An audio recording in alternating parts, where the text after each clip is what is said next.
Good morning. It's afternoon.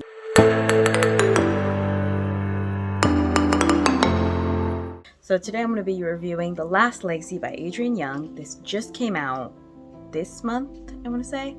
I thought it was going to take me a lot longer to get it because I do pretty much read everything on Libby. If you don't have Libby, you should. I could not afford my reading habit without it. I only have 14 subscribers, so this is not sponsored at all. I just love Libby because you can get audiobooks and regular books, and you can add more than one library. So there's several libraries that will allow you to have a library card from there if you're in the state. So I have one for Ohio, and I have one, my dad has one in New York, so I do have that one, and I use utilize that. And it's all online, so you don't have to worry about forgetting to return materials or anything, because it just takes it as soon as you're ready, or as soon as it's ready to turn in or has to be turned in. If you don't have Libby, you should have it because it saves me a ton of money, and I actually do not buy any books unless I am 100% sure I'm going to like it until I've read it, and then I add it to my collection. So today, like I said, we're going to be reviewing The Last Legacy, and that is by Adrienne Young. It is a companion novel to Fable and Namesake, which are all in the same universe, Fable and Namesake are a duology, and then The Last Legacy is set in the same universe as that. I'm so glad that this book got a companion novel to it because I love the universe so much, and I love the way she writes it because it's so... I did watch, or I saw on TikTok or something. This is somebody else's wording. I don't remember where I saw it right now, but she described it as atmospheric, and I'm like, yes, that's exactly what it is. It is an atmospheric read. You feel and you see everything around you, and that can go very wrong or very right, depending on if you're focusing on things that are actually going to matter versus things that are just like, they're just tidbits that don't really need or mean anything to the story. But here, it's part of the world building, and it feels beautiful to read. Like, you feel that you're transported into that world, which was part of the reason why I missed the series so much, because it was such an escape. I got all of that in this new book. So we're going to kind of go in and explain the summary now. So the summary for The Last Legacy is this main character. Her name is Bryn. She is part of one of the marigolds. I don't know if you've read Fable or Namesake yet, so I'm not going to do any spoils. But she is a relative of somebody on the marigold that takes place in Fable. Bryn is under the impression from a very young age that when she turns 18, she's going to receive a letter. On receiving this letter, she's going to go to her uncle's place and live with them. Her aunt's job, who she has been staying with, was to make her a proper young lady to bring the Roths into a legitimate line of work, because their work currently is not the most legitimate. Fake Jones, let's just say that. That's not really a spoil. I think that's mentioned in the summary. But it's not a huge part of it. It's more like a side note. Bryn's whole idea is that she is going to get to go live with her uncle. She no longer has to have all these rules. She's going to be able to be her own person. When she gets there, things are not quite the way she thought they were going to be. So while she's figuring out the rules of the Roth family, which are not exactly the rules she grew up with her aunt, she's realizing that she's not only going to have to earn her place among the family, but stake a claim and earn money as well. So with her mom's unopened tea shop on her mind, a very talented silversmith in her eyes, and the will and defiance of every Roth, Bryn decides to take control of her own destiny. This story had me mesmerized, if you couldn't tell by the first part of this video. I loved this story so much. It had all of that captivating writing that the first two books she had out had in it. Bryn is not just a carbon copy, another, same character, different font type deal as Fable, which I had noticed happens sometimes especially within the same universe. It gets very easy to kind of mix them up. Didn't have that problem here. They were very distinct, different characters. The fact that Bryn was raised as a proper young lady and then purposely brought into this world kind of gave her this concept that she was going to be able to do whatever the heck she wanted as soon as she got to her uncle's house. And she couldn't understand why her aunt made her learn everything if she was just going to not use it.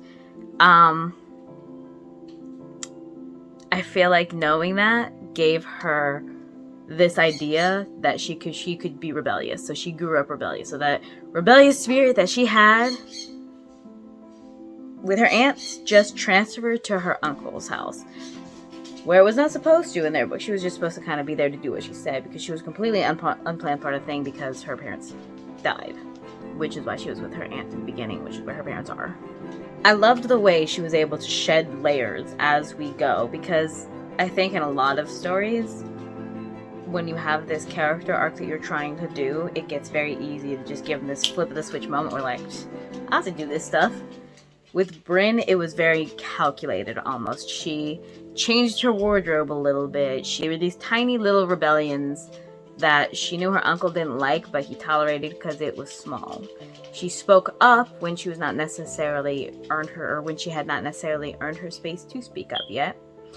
And she was ready to kind of do whatever she needed to do, which her uncle came to respect, even if it got her into trouble later. Watching this growth gives me so much joy because of my own growing up situation. Everybody has to kind of find themselves and everything, and some people it's harder than others, whether it be because of abuse, because of self-doubt, because of whatever it is. I love these types of stories, and I love when they're done right. And the character has a bit of a struggle getting there, because for some people it's not just for a lot of people it's not just oh yeah, I'm an adult now, I'll do what I want kind of thing. That's what I loved about Bryn's growth throughout the story. One of my biggest complaints is constantly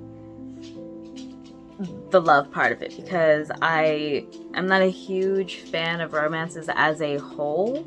I do love a good romance when it's done, or I like romantic elements. I like when something is technically a romance, but it's not necessarily the end-all be-all of it, which is kind of contradictory to what I just said about loving romance.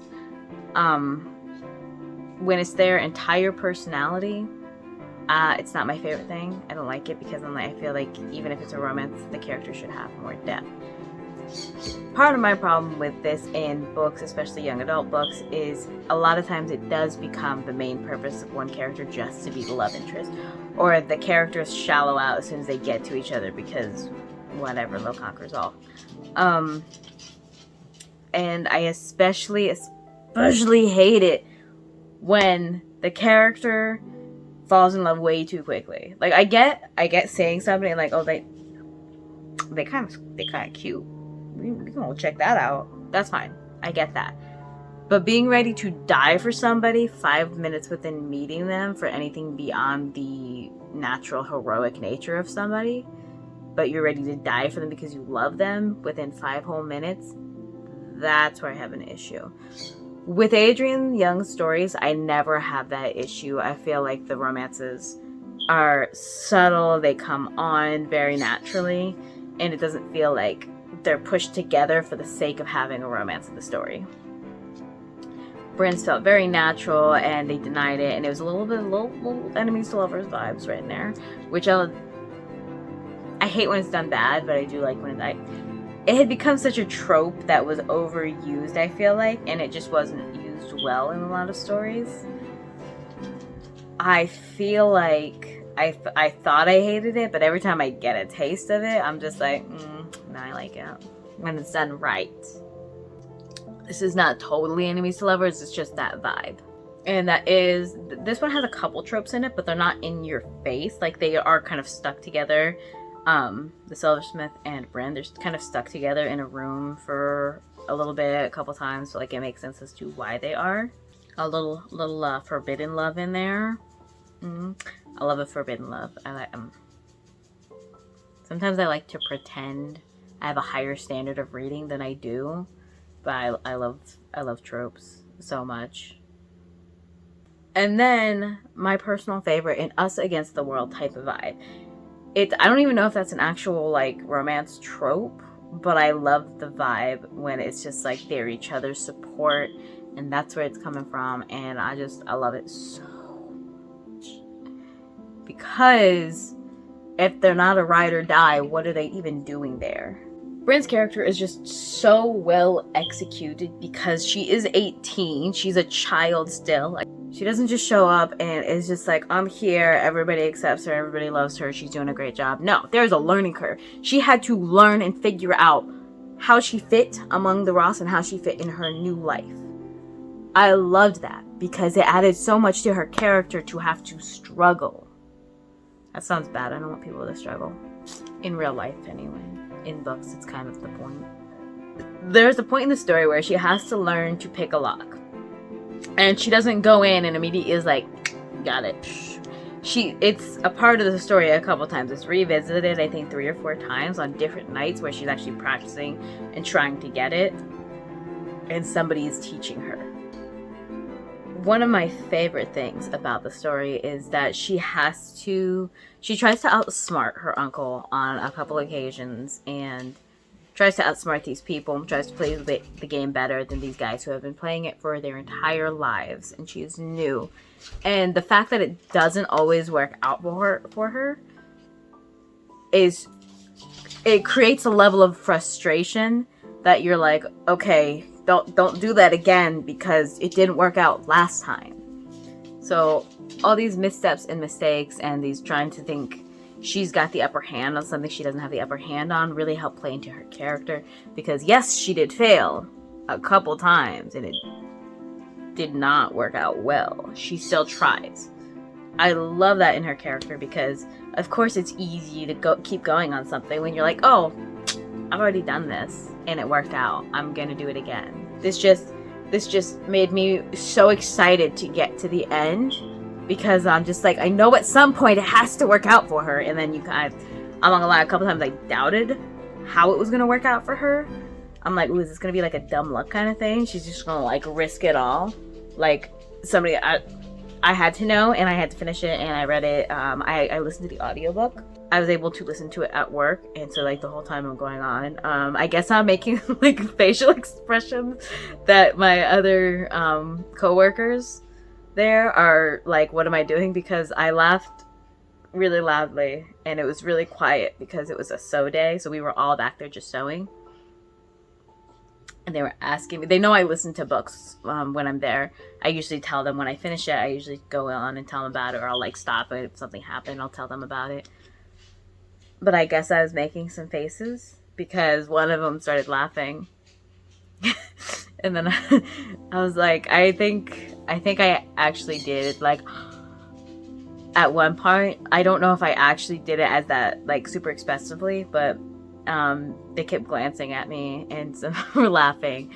And after, like, I finished the book, because this was towards the end, I was like, then she asked, she's like, what was it about? So I did go through everything with them. Talking about the end, the only issue I had, and this is low-key kind of a compliment,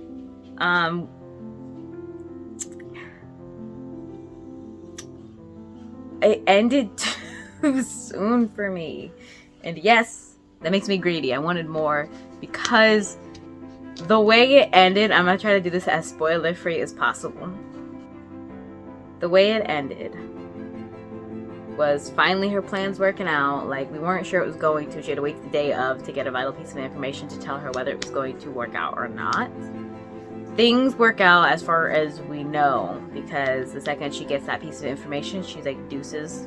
She talks to her uncle and things are decided there, and she and her silversmith walk out of the building. So we don't get to actually see it through her eyes or anything, like their reactions and their faces and the outrage that I know one of them had to have.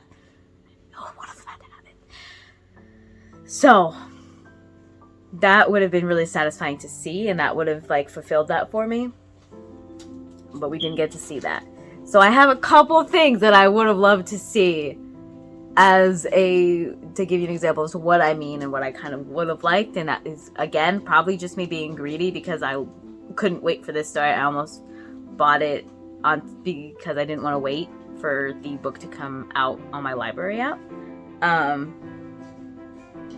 But it wouldn't display on my Audible like it displayed before. But I was like, oh, I'll wait a second and I'll try to get it from Libby. And Libby, again, coming through, I waited like a week and a half, and they got more copies of it in stock, and because like hundreds of people had it on their waiting list. So I think I wasn't supposed to get it until towards the end of November, which I was already debating whether I wanted to wait or not. But I also knew I usually get them a little early. This one came in so fast. I got new copies. I waited like a week and a half, maybe 2 weeks from the time it released. And the second I got it, I listened to it. It is 8 hours long, and I usually listen to it at accelerated speed, so I was able to finish it in my workday. And when I say that it could have been a little bit longer, I mean it could have been a paragraph longer. We could have gotten a mini epilogue, and I think I would have been satisfied. But just kind of seeing a peek into where they were, like a few years down the road, or a year down the road, even a couple months down the road, or even like a week from the end point of the story, like, I think I would have been happy. What I really would have loved to see is a callback from Fable. To see the marigold sitting at the end of the docks that they were walking on towards the end would have been, or to see, especially because she's related to one of these guys, I would have loved to see like the whole crew on the ship, or maybe her running into Fable like on the docks, and you just like, she doesn't know her name, so she just describes the red hair, and immediately you would have been like, I know who that is. And they ended up getting on like that ship for this travel. I would have died. But that is my being greedy, wanting it to a little bit longer. And I keep saying a little bit longer, but it's like the last sip of a McDonald's drink. It's always like, oh, one more would have been perfect. Like, I'm aware that it's me being greedy, and for me it ended abruptly, but again, I that could just be me being greedy. I didn't have any other complaints with the story. It was so fun to just listen to. I could not wait to get to the end, and for that, I give it 4 stars. Highly recommend, especially if you want just like a good on the ocean or piratey type vibe. Yeah, just like a piratey type vibe, splash of historical fiction type deal. It feels like fantasy. I don't think any magic happened in it, but it feels like fantasy. You know what I mean? So, if you're looking for something like that, 10 out of 10 recommend. That 4 star, maybe 4.5. Only because of the end, and I'm sorry, I'm like this. I'm greedy, I know. 7 deadly sins of a reader. But I will link everything down below. The author, her Instagram, I'd probably link it on. I don't even issue linking books on Amazon because I try not to buy books from Amazon because they purposely take a loss. It makes it impossible for them to compete, or for independent bookstores to compete. So maybe I'll link a independent bookstore you can get it from. I live in California. Thank you so much for joining me. This is what The Last Legacy looks like. I will be purchasing, that's my soda, I think. I will be purchasing this series to add to my collection. Thanks for watching. I'll be coming back up with the Fable and the Namesake review, but this is the one I just read, and I was writing my review. I wrote my review for both of them, but I like to write them in paper, and I don't remember which notebook I wrote them in, so I gotta rewrite them or find that notebook. But thank you so much for joining me. Side note, I'm also an author. This has nothing to do with the genre that is The Last Legacy, but you should check out London Boy, because it is currently available on Amazon and Barnes & Noble. And I'm working on getting her delivered to a few independent bookstores so that we can help support the small businesses. And I am so happy that I finally have, this is my first hardcover copy of it. Was a slight issue, you can't see it on camera, a slight issue with the file that I sent for the book cover, because I actually got to design my own book covers. I am a graphic designer by trade. But this was I found this Post-it note, and this was the initial concept that I was going on for this book. And this is what the cover is now.